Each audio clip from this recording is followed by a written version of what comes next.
আসসালামু আলাইকুম, welcome to my channel মা মেয়ের সংসার। কেমন আছেন সবাই? আশা করছি আল্লাহর রহমতে আপনারা সবাই অনেক বেশি ভালো আছেন।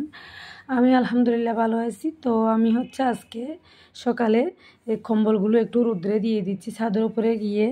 তো যা আপনাদেরকে বলেছিলাম, আমাদের ঘরে নতুন মেহমানের আগমন হয়েছে, এই জন্য এই মিষ্টিগুলো আনা হয়েছিল। দেখতে পাচ্ছেন মিষ্টিগুলো মাশাআল্লাহ অনেক মজা ছিল। তো আমাদেরকে এই জন্যই মিষ্টি খাওয়াচ্ছে।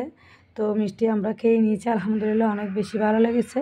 তো আমি দুপুরে রান্নার জন্য আজকে এখানে বসিয়ে দিয়েছি চিংড়ি মাছের মাথাগুলো আজকে ভেজে নেব। এরপরে চিংড়ি মাছের মাথা দিয়ে ভর্তা করার জন্য এগুলো আমি প্রথমে ভেজে নিতেছি। এগুলো আমি প্রথমে ভালো করে ধুয়ে নিয়েছিলাম।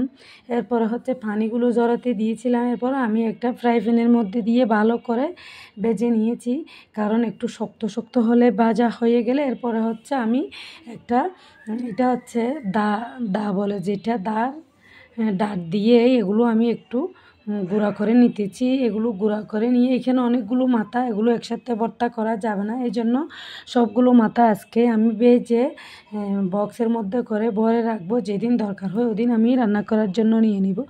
হঠাৎ করে শুনতে পারলাম, এগুলি করার পরে হঠাৎ করে শুনতে পারলাম আমার মা অসুস্থ হয়ে গিয়েছিল।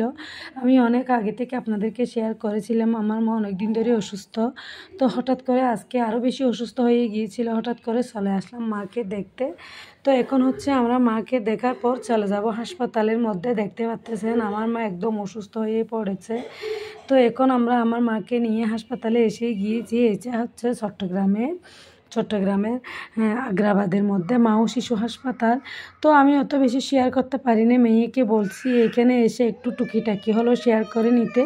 এজন্য মেয়ে যখন আসে আমার সাথে, তো মেয়েকে দিয়ে ছোটোখাটো করে কিছু ভিডিও আপনাদেরকে শেয়ার করার জন্য শ্যুট করে নিয়েছি। বন্ধুরা শেষ পর্যন্ত দেখতেই থাকেন, ইনশাআল্লাহ অনেক বেশি ভালো লাগবে। এখানে এই আগ্রাবাদী শিশু হাসপাতালের মধ্যে, মা ও শিশু হাসপাতালের মধ্যে মাশাআল্লাহ পরিবেশটাও অনেক বেশি ভালো, সার্ভিসও অনেক বেশি ভালো লাগে। তো এই জন্য এই হাসপাতালে নিয়ে আসা হয়েছিল। প্রথমবারের মধ্যে আমার মাকে মেডিকেল হাসপাতালে নেওয়া হয়েছিল। তো ওইখানেও 3 মাস রাখার পরে একটু সুস্থ হয়েছিল। এখন এখানে নিয়ে আসা হয়েছে। তো বন্ধুরা সবাই আমার মার জন্য সবাই দোয়া করবেন যেন ভালো হয়ে যেতে পারে মতো। জানেন পৃথিবীতে মা ছাড়া দুনিয়াটা অন্ধকার, এই জন্য সবাই দোয়া করবেন আমার মায়ের জন্য।